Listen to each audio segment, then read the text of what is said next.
Ketok enom e. Heh? Ketok enom. Nah, iya jamuku ya tenanan kok, Le. Nek sing ngematke karo mendem, Walah. ketok enom. Nek biasa lawaran ketok piye aku? Wis untung ngono kae lho. Kok ngrangkul-ngrangkul ki ngopo? Kok dhuwur banget to? Lah kok nyati kok Parmi iki lho jenengan iki. Wong aku arep kisut sing duwe.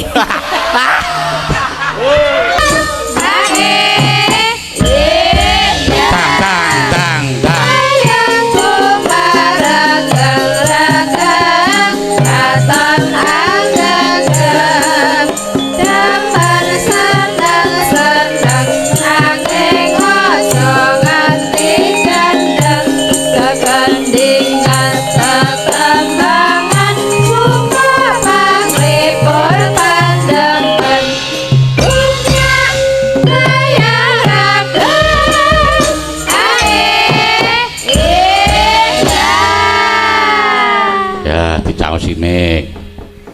Nah, aku tak mbagekke dhisik karo sing sepuh dhisik.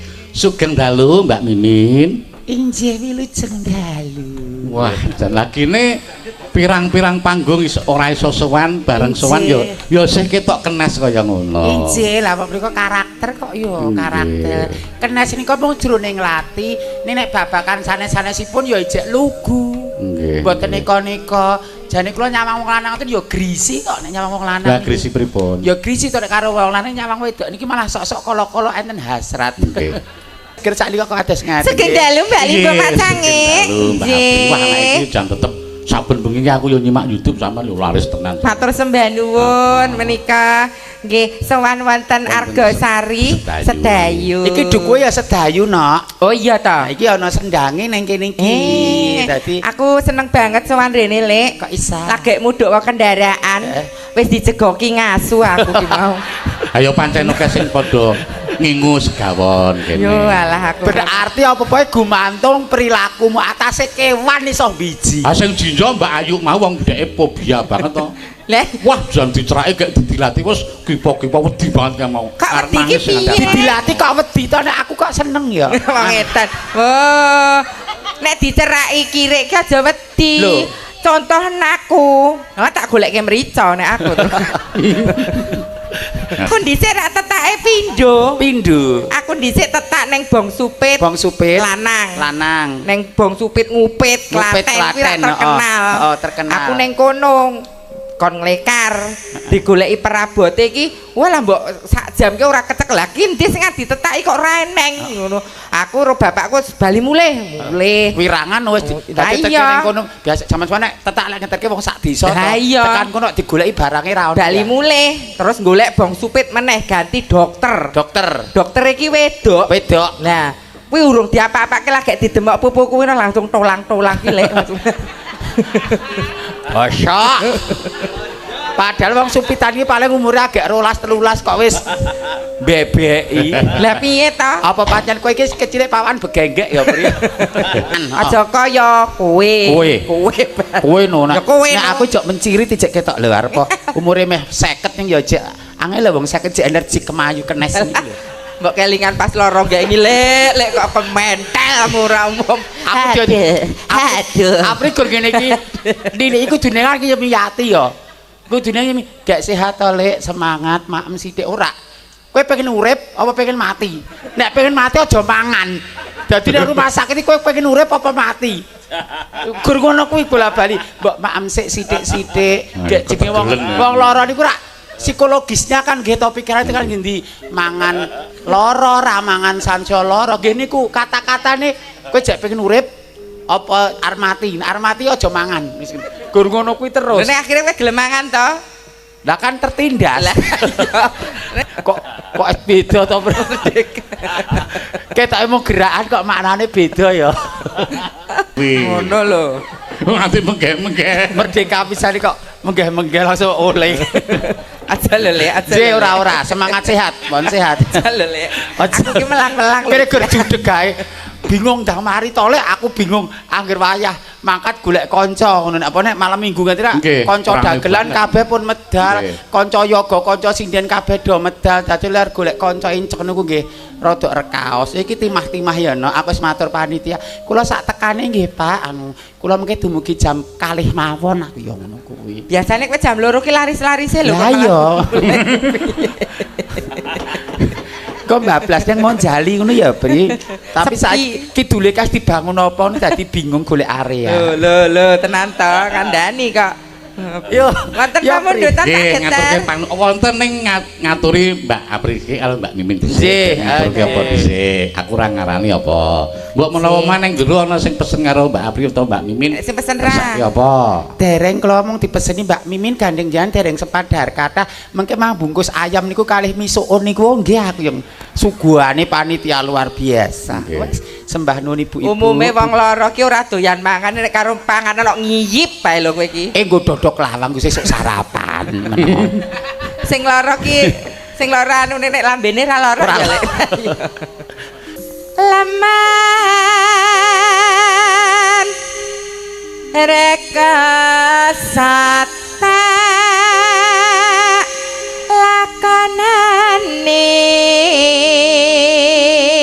lakonane wong loro kok ra kompak nganggo slayer bareng apa nek nutupi ketemu wong sing arep nagih hutang kowe terus tak tutupi Lah raimu iya to kok sing siji ora nggo slayer. lah iya kok lah kowe Le. tuwa kok lah nek tuwa apa ora patut kanggo aksesoris nek tuwa ki wis umume bae oh sak mati sak mati ya rasa kepunjulan adire kok kaya ngapa ya jek ketok lanang ya arep ngopo aku iso nek selemu tetenono kowe tak gecek dhewe kowe Hanggeraku itu ngawang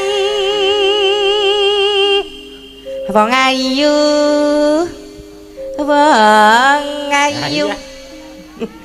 jenggote kok ketel mongko mau bar ngasar ya wis tak kerok lho Bri lah kok maghrib sridik-sridik meneh Ketok asli lah bar ki sak dandan wedakan nganggo anu bedak tabur ki kok malah tak templeki koyo mangan kerupuk kacau wis talah ngono mula apa-apa jare ki nek dugathukane ditukke ya ora atrep wong ayu lambene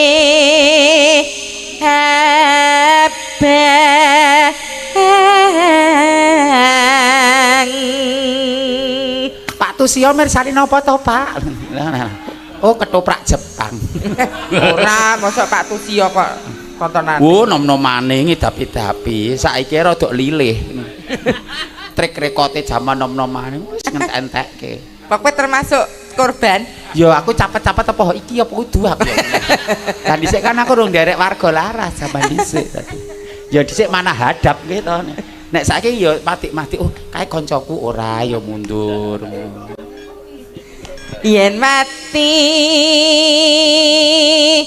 aku wis kurup Nonen no. Angger tresna mumbak jaga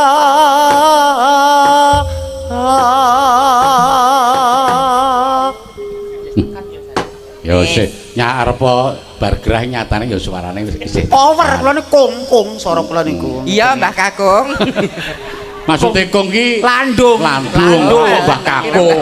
Sakake. pleng neng kok gamelani pleng ras tak ngenteni grimingan wis templek karo sing gender Nah iya. Nggih Mbak Ayu katuran minggah Nah, Mbak sekalian Ayu mboten katuran. apa-apa Derek kadung tresna kadung tresna minangkane saka Mbak Linda. Lumayan 500.000 ya nyawar panjenengane Mbak Linda iki. Mengko Mbak Risa disiapke bawane Mbak Risa ninggal katresnan.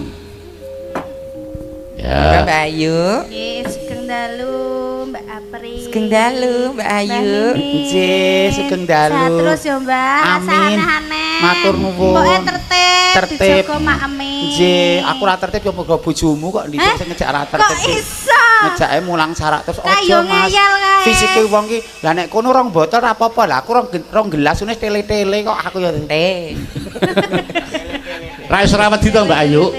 Mau nang mburi kelir jan ndrek-ndrek diceraki mau. Lah nggih kula ki apa ya krasa nek aku ki wis tau mangan kowe. Wis tau mangan kancamu kok mangan kowe. Lah iya ngono lho. Kae jaman semoni aku gur go jamu. Le nyerai. Ketok girap-girap tenan mau nganti jarike dicincengke iki mau. Le nyerai mau ra kirek lanang. Ya kowe ngertine babone. Oh ya ora. Tapi jarane sepengetahuanku lho, Mbak. Nah. Kalau kita didekati binatang, itu berarti binatang itu nyaman dengan kita. Oh, Mula nek ngoten. omah kan iso disabani kucing, disabani apa ngono ki, berarti rumah itu gitu menentramkan. Oh, Ngono. ngoten. Aku kan dicedhaki kanca-kanca ngono kuwi hawane ya tentrem ayem ngono ki. Ora kademen ngono ki. Lek men kan pecinta binatang. Oh, pecinta Loh. binatang. Berarti ning omah ana binatang. Enek kucing. Oh, Kucinge iki kucing. jenenge siji. Kucingnya loro. Heeh. Jenenge Ranoa karo Ginger. Kucinge wis jenenge Ranoa karo Ginger le duwe Sukimin. Lah karepe kok ora. model. Ginger ki mergo Model. warnane kaya jahe kae lho, coklat. Lah iya. Oh, bahasa Inggris. Kucinge jenenge Ginger le duwe Sukimin. Malah ngedrop dhewe aku. Oh alah. Ya, mau wis dibawani karo Mbak Apri. Mbak Ayu mangga. Mbak Ayu ning kari mbajutke dasare sing ngasta kendang ya garwane. Mengko pas dangdut dingdangduke tipis-tipis wae nggo batangan sikik Mas Kejuan. Oh iya. Ayo Mbak Ayu. Lamat wus katon tejane yen mbok berangkatan manjaro aduh wiragane sinawangetan ambok seni yen kesengut rembo patut nyoto jane kamrak ngerti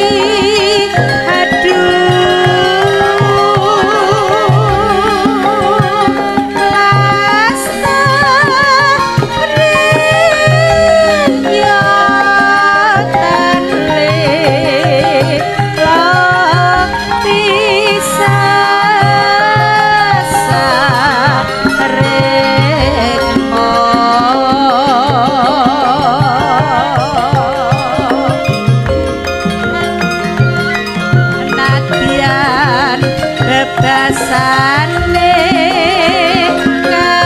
kali ngan godhong sak lembar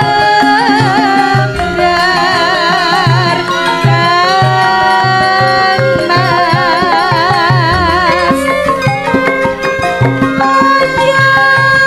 ayos menjaga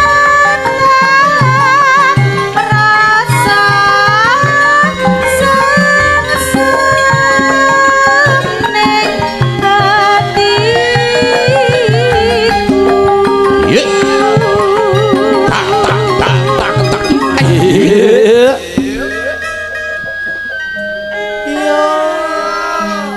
Jan pengendang kok tajem ya polatane. Alah, jan dasare glelang gleleng gleleng gleleng. Karo bojone kok glelang-gleleng. Lah ya jan gleleng kok. Alah wong kowe ya geleme kok. Lah ya bacot. Karo bojo kok bacot ya Mau iki ya disyukuri. piye? Lah wingi iki piye kok bajut Biyen iki? mbok biyen ketek-ketek kok wis rabi wae aku ya ora ngerti. Keton apa piye saiki? Nah, nggih mboten nek getun iki Alah mboten. lambe ratine ra padha. Ora ya. Kok mending liyane. Lah iya. Mas Keswanle ki ndangki astane saking lincaya apa ngoplok to kuwi? Kok Kuwi saking terampil iki lho kendang terampil kan ya pirsa. Bladet Mula kan tanda iya, tanya kuwi saking nganti tangane wis di solasi. Nah ya wis buyutan. Kuwi ya hati-hati wong ya kuwi wis meh kena asam lambunge kuwi kan. Nggih. Oh. Oh wis malahan dino nek mangan kok tetep dokok. Ah dokoh jare sapa? Lah piye? Lah ya nek ra iwak emoh. Oh ngarani. Oh, nggih. Ning yo blonjo. Hah? Ya blonjo kayak duit. Larang. Aja mbok amangke.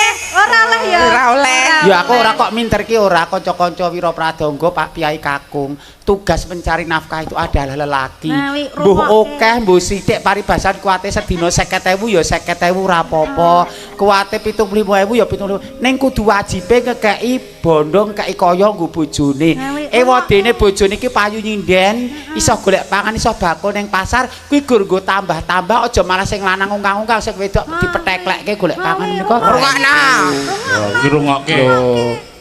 Duite wong lanang iki duite kabeh ya ora, Mbak. Nggih. Nek duite wong wedok, hake wong wedok dhewe wong lanang ra etuk ngucik-ucik, ra etuk ganggu, ra etuk ngrusuhi.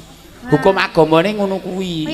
Ngono kuwi. Malah gethe lathel Kaya tok bela ae terusan malah ger adu jago karo ngungkang. mancing. Nek adu jago niku mboten. Napa? Oh dolanan gagang lawang mesti. Selot. Ora. Bersih kok niku bersih. Bersih. Ya percaya Tuhan. Mboten. Monggo dilanjutke. Pacaane sarwa asri jroba Tak tindak serta.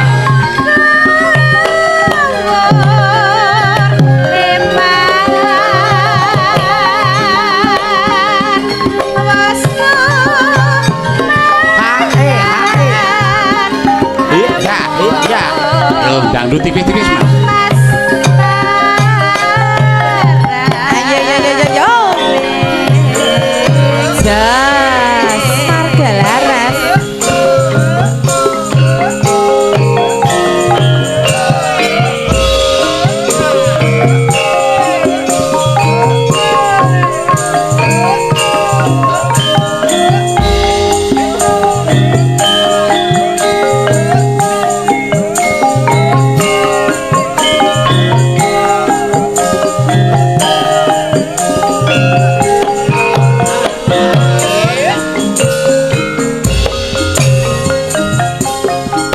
Ayo yo.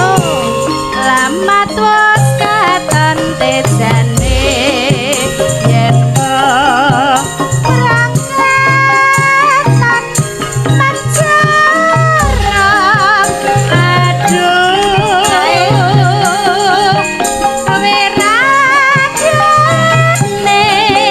sinar wangetan anggo seni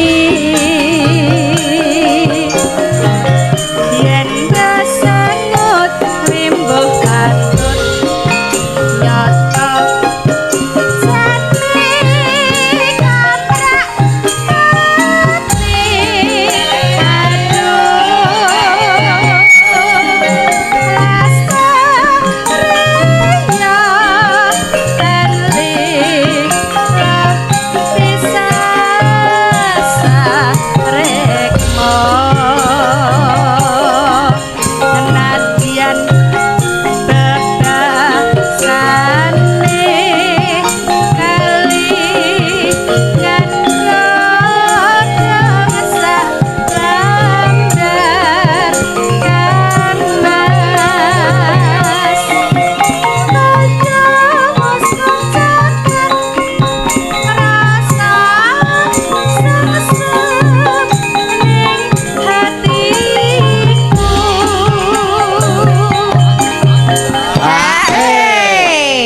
Ora dijaipongke. Ayo karang yo pengendange jaipong yo mayang golek liyane wis angel. Ning aja semelang. Piye? Mengko sing ngasta demung sapa? Mas Lingga kae yo ben ngasta jaipong. Kayo bar gerah, Mbak. Lho gerah napa? Wah, wingi yo kae yo asam lambung. Wingi yo ngame pirang-pirang minggu kayuan. Wis ben karo golek keringet Mas Lingga, ora terus Semangat sehat Mas bagas. Lingga. Wong kae saiki nek luar kota iki saiki ya wis arang-arang nderek. Mergo ya kondisine. Wong wis dilekke ora ngrokok, ora ngopi ya tetep sing ngrokok, sing ngopi terus. Kok nek penyakite wong seni ki asam lambung po ya? Ora wong seni. Apa? Piyai sepuh. Bojomu ki ya sepuh lho. Tuwa e. Weh. Tuwa ning bagus, Pak. Iya bojone mosok ra dialem. Upama rupane serapatek bagus, rak bagus atine, bagus penggaliane. Nggih, bener. Ayo aku dadi marahin aku. Yo kari ngegongke. Bacaane sarwa asri.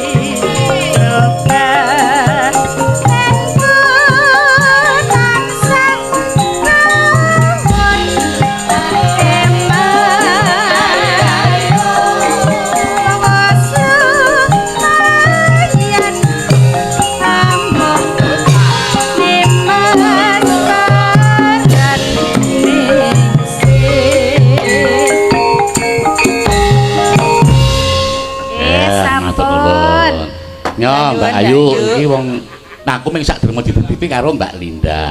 Iki hake panjenengan. Mengko Mbak Risa ya oleh dhewe wong sing direquest panjenengan karo Mbak Risa. Kuwi semono kuwi tok nggono kokke tancoplas bojomu 75 tancoplas wis oleh akeh. Lah kok ning dienggo tancoplas mripate. ora kok jenengan sajake kaya dendam banget ki ngapa? Ora lah mau kene njero. Ame ngendhangi aku sewengi mau wis laporan. Om, aku tuku tancoplas 75 lho. Tancoplas ngendi rego 75 ki? Ayo boro. Tancoplas herbal. Alhamdulillah ya Mbak Ayu. Alhamdulillah berkah. Terus Mbak nuwun sik kalau sing maringi. Mbak Linda. Mbak Linda saking Singapura. Mugi-mugi sehat selalu berkah barokah. Amin. Mbak dinehke lek min 50-50 ngono. Ben nggo tuku kotang. Iya to. Lah kok iso? Wis ra ono isine kok lek Ya nggo ngadai cengel lho. Nganggo manset ki malah kotangku munggah mudhun mlurat-mlurut karepe ya gen anu ya jenenge kan saya tuwa kan rada ya ajar syar'i lah ibarate suatu saat niki lho karepe tak nggo nutupi ngono ki kok malah kotange ger mlengse munggah mudhun oh kowe tak jarwi pentul 18 ya ana lho iki rencana dadi banci syariah ngono to lek kowe.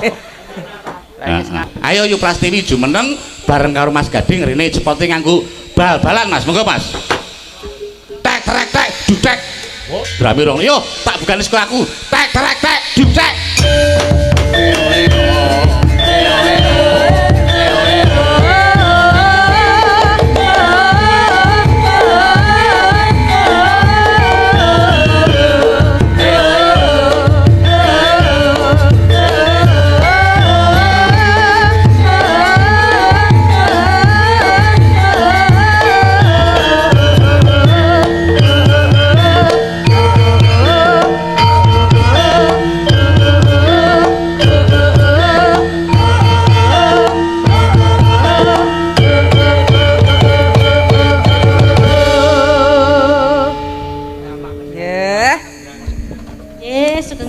Sugeng dalu Bu Prastiwi. Sugeng dalu Mbak Apri, Mbak Mimin. Sehat nggih Mbak Mimin? Pangestunipun donga panjenengan kula paringi sehat, saged kumpul kanca-kanca.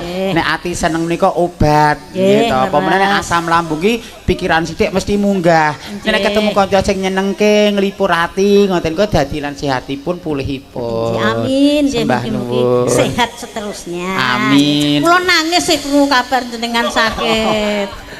Soalnya pulau ngesir pas anu malah pas jajasan nggih nek pas mboten nggih sugeng dalu Mbak Apri wong tuwa-tuwa ki nek jagongan lucu ya Mas lho nek wong tuwa-tuwa ki mikire ora babakan kadonya nek piye sehat apa ora nggih to piye rukun ayem apa ora ya ngono kuwi to nafsu sing dipikirke mboten wis menep dipikirke wis ra neko-neko nek sing nom-nom ku geradakan mon sing dipikir gur babakan duniawi nek kados kula penyen wis nyelehke babakan sira penting-penting menepke rasa leres Mbak Mimin iso ngono ki saploke lara kok nggih iki ora ya wong lho mula ki wong ki diajar kahanan nggih to paribasan oh anu pitike di paribasan ning omah pitike dicolong tanggane oh piye carane dihati-hati oh paribasan kok anakku ra munggah sekolah. Oh, piye carane le nyinaoni lho. Oh, awakku sih iki paringi lara. Oh, piye carane le manajemen waktu, kapan waktu istirahat, kapan kudu dahar, kapan kudu prihatinke, kapan kudu poso ngono kuwi. Mbak Mimin wis menep tenan. Buktine napa, Bu? Ha, kuwi ngendikane wis kaya ngono. Wis kaya ngono wis. Nggih, berarti wis menep. Ora kaya kula. Kula rung menep terus terang. Malah jujur niku lho. Nggih kudu jujur kabeh iki. Sugeng dalu Mbak Limbo, Mak Cangi. Nggih, sugeng dalu. Bunda sik ndi ya? Aku. Niki Mbak Oke, Mimin. Bunda Mimin. Lah, Sapa ya sing Tante. ya wis tante. Ya, aku ki mbok Ndak cilik. yang Aku. Uti. Sing tengah ki Mbak. Mbak malah lho. Mbak lah Mbak lho, Cek. Mbak aku. Eh? Mbak. Mbak Mbak. apa? Mbak apa? Mbak Mbak? kok Mbak? Wah, mbok Mbak. yo coba tuwa Ya wis Mbak. Oh. Nggih, sugeng dalu Mas Gading. Sugeng dalu Mbak Prastiwi. Nggih, sugeng dalu. Ketok enom e. Heh? Ketok enom. Nah, ya jamuku ya tenanan kok, Le. Nek sing ngematke karo mendem, Walah, ketok enom. nek biasa lawaran ketok piye aku? Wis untung ngono kae lho. Sembrono lho karo tuwa kok kaya Ya wis ben rapopo. kok. Gagrak lawas banget. Kuwi pancen nek karo aku ngenyek nang ya wis ben. Kok ngrangkul-ngrangkul ki ngopo? Kok dhuwur banget to? Lah kok nyek kok armi iki lho jenengan iki. Kok malah armi ora. Bang isine gur kanibu kok dimi. Kangen banget lho karo Bu Prastiwi. Yo kangen. Angger-angger panggih Bu Prastiwi iki rasane kaya dimong ngono lho Lek rasane iki. Kaya mbokku dhewe ngono lho. Nek gawar niki Awar wah mulang sarak. kayane kok musuhan. Lah. Ji keparengipun. Didhawuhi napa Mas Gading? Nggih biasa. Apa? Bong-bong menyan. Walah. Sinden ki kan abang-abang penyan. Padake juru kunci. Kaya juru kunci wae. Nggih nembang. Nggih. Lagunipun Lewung. Laiweng. Leweng. Nggih. Laiweng. Wis kangen karo jogetane Mbak Prastiwi. Siap. Dinom ora Tak apa-apa. nomke kok. Akeh sing ngendangke nek ngundang aku nduk. Ayo. Oh, Ning ya wis ben. ono sing luwih nom neh. Nduk, ning dene ndak nduk. Ndak nduk ndase.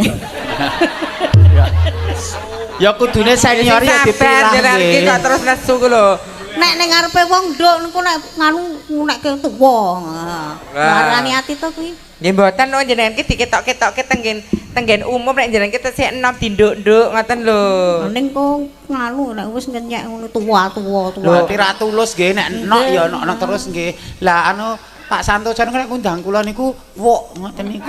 Wok ning diwok ngoten. Mongko ora duwe kok. Kudune Ayo. kudune sing tak undang wong ki aku. Wong aku arep kisut sing duwe. Bu Prasi kok digaeke dalan.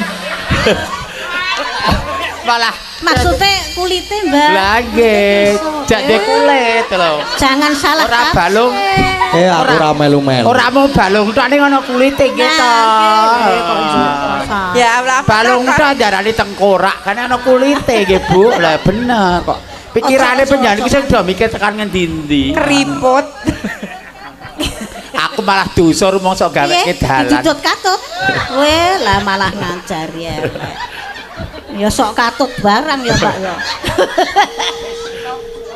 Stop. Aduh. Ngopo gedek-gedek. Monggo Mbak Apri. Nggih Bu Kisut. Bu Kisut. Bu Prasi. Bu Prasi. Liwang pamundutanipun. Bawa napa mboten? Menika. Boten. Langsung nggih. Langsung mawon. Nggih, mangga yuk. Dados. Dadi liwang atiku.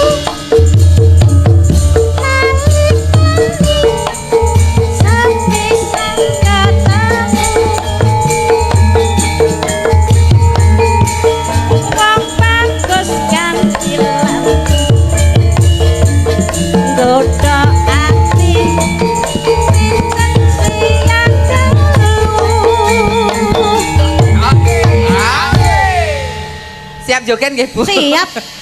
sampun bingungke kula. Piye? Sing Nut Wirama ngoten lho. Oh, nggih. Kaya ngeten nggih ngeten kok mbagongi ngene. Lah wong tuwa ki ya serangi Rama. Kok kudu sak anglehe sak pawehe. Lah, rono meneh. Ora kudu.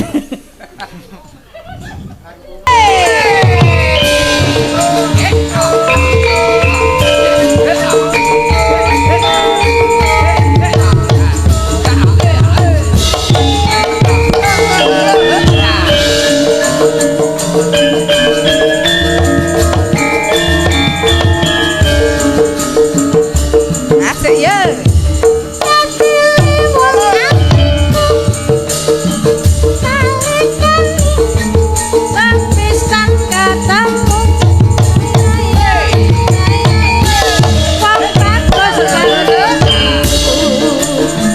Dodok ati rinten siang dalu kinar bersiwarna ake konteraka kompete sing abu Yo. ler nguyai segara ya tak bisa luluh hatimu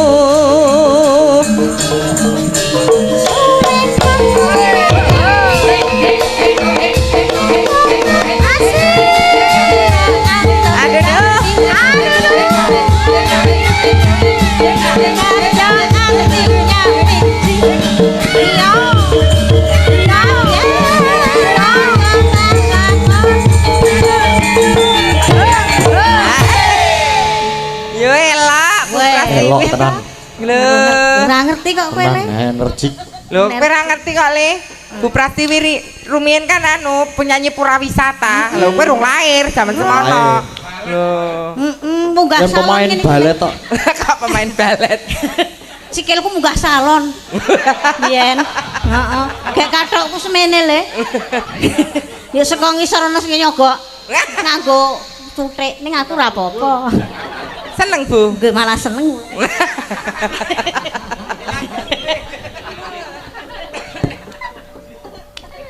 Mangga, Bu. Monggo. Yuk. Sabtu panditaranku hanya Yogi Gusti Milani rasaku bakal kinawa mati.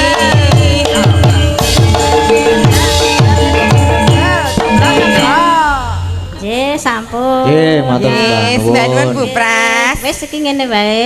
Ora ana apa-apa kono. Ono iki. Ya kene, gorene. Lho. Lha piye meneh? Nah, nggih. Wah. Monggo, Mbak. Nggih, matur nuwun Mas Gading. Alah, Nggih, sami-sami. bocah kok baguse kaya Oh, ngono. halah. Gelem ngekeki dhuwit. Ajeng ngene apa, Bu? Napa? Ajeng ngene apa? Nggih tuku intek. Tuku apa? Ora. Mboten. Ya tumbas nggih, ngampun. atek niku nggih nyuci niku le titik. Nggih, bener. Nggih.